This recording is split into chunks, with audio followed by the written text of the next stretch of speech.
reversible I remember seeing at the premiere in Cannes, where it was this huge sensation. It became an international sensation as well. Take me back to the origin. Well, maybe. What was your experience at that moment? Because I remember very much when that premiered in Cannes, it was suddenly everybody was talking about the film. How do you remember that? It was already hated before it was screened.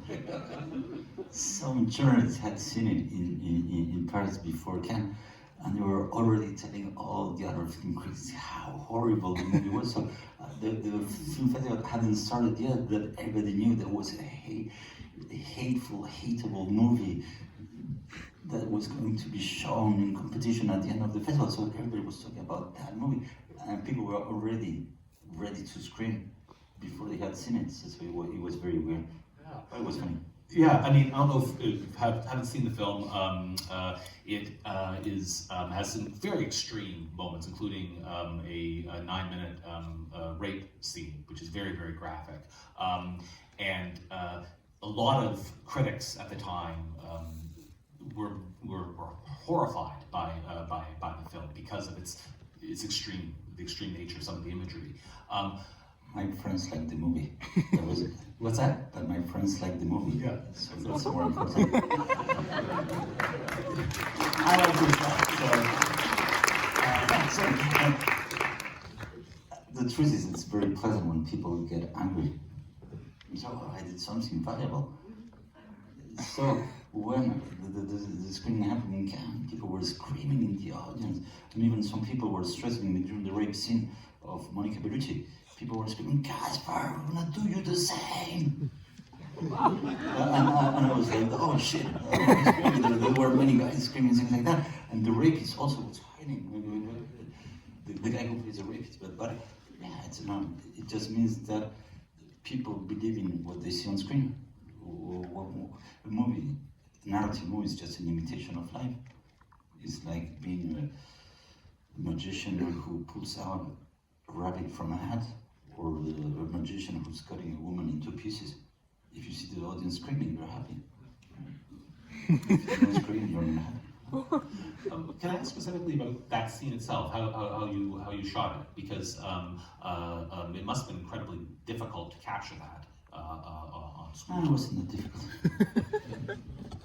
Hopefully, you have to pick up the right persons to be filmed in front of your camera, and I did a good casting because Monica Bellucci, Vincent Cassel, and Albert Dupontel, and the guy who plays the rapist, they're all willing to do a movie that would shock, or that would like be something. So then I had to convince my producers that that's how we should do it. But I had to lay a bit to my producers that were very surprised to see, for example, at the Cannes Film Festival, that the rapist had a penis.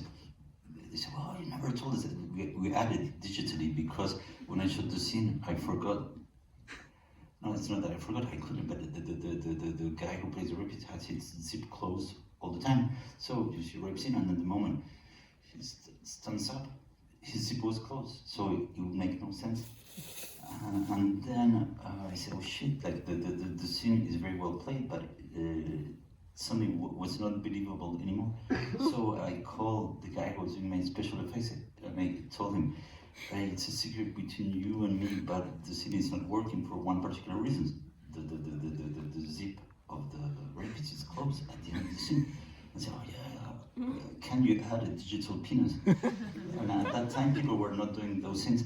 And I said, "Okay, but we have to recreate it in 3D. It was in 2001. And so I said, "Oh, please do it." And so he did it, and it looks very good. But then I said, "Oh shit, now I have to show it to Monica and Vincent. And probably Monica is going to accept it, but Vincent might not accept it." So I remember one day I said, "Hey, Vincent, Monica, I know you have a screening room. Can I show you some image? What do you want to show us?" "Oh, it's a scene, but and it was before Cannes." So I had the scene, And one day, they received me, they thought I was a bit weird because I said, I need to show you something. So I said, well, no, the scene was not working, but now it's working. And so I showed the image of that to Vincent and Monica. And Monica said, wow, it looks real, it's unbelievable, yeah, it looks good. And then Vincent was a bit horrified, he said, wow, it looks too real. So, and then I said, oh, I promise I'll tell it everywhere. That penis is not a real one, that's a digital penis added with the new secrets of computer graphics. And I said, okay, whatever. And at that moment, I said, well, they're on my side. And someone said, but don't tell your producers because they will ask you to cut that off. I said, okay, I don't tell my producers. But so the two producers of the movie and the financiers, they discovered that on screen. And then I hadn't told them that we did some digital effects. And so when they saw it, they said, but what happened for real? Like, was there a real rape during the shoot? No. And that way, many people were offended. But Lars von Trier did similar things on the Nymphomaniac. What? He added some genitals where they were not. Right. Yeah. So he's imitating your style. No,